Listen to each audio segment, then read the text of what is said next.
Hi, it's Dr. Allen here, and welcome. Now, let me ask you something.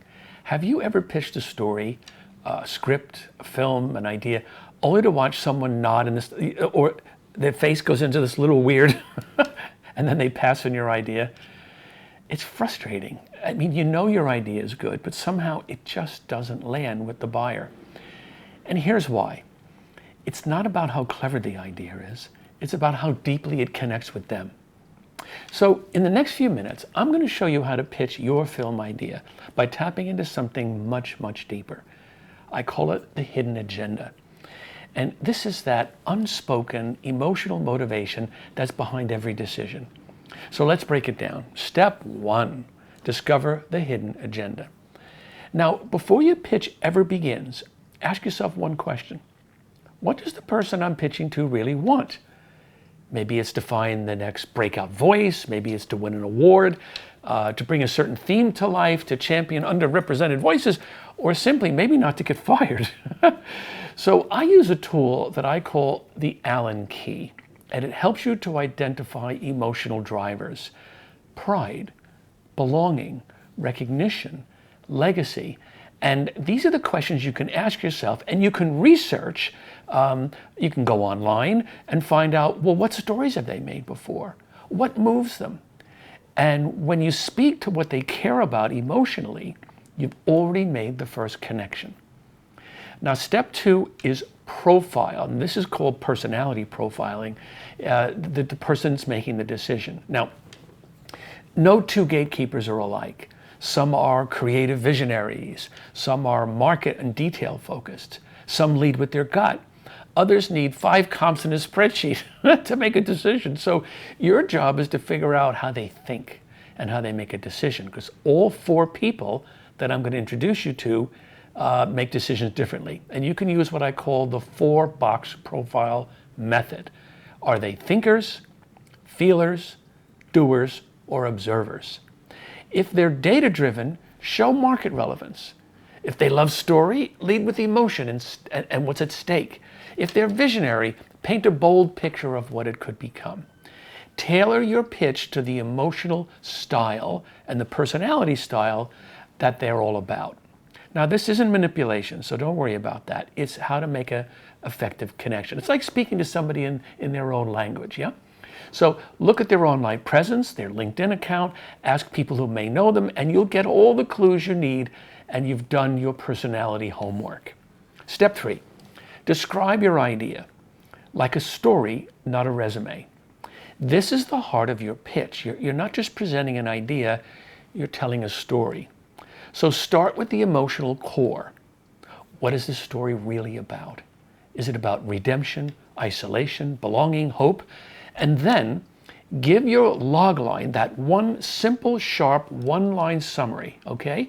And then build the world, introduce your characters, and let your listener kind of see the mental picture that you're creating. What's the setting?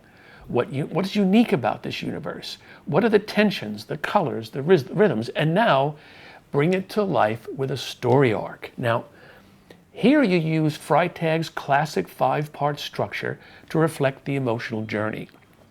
1, exposition. We meet the world, the protagonist, their desire. 2, rise in action. The conflict grows, obstacles mount, stakes get high. Then 3, climax, the emotional or moral turning point. Then falling action, the consequences unfold. And then finally, resolution, something changes, the world is different. Walk them through the arc briefly, not as a summary, but as a rhythm. For example, here's the world, here's the spark, here's the chaos, here's the moment they choose, and here's where it leaves us.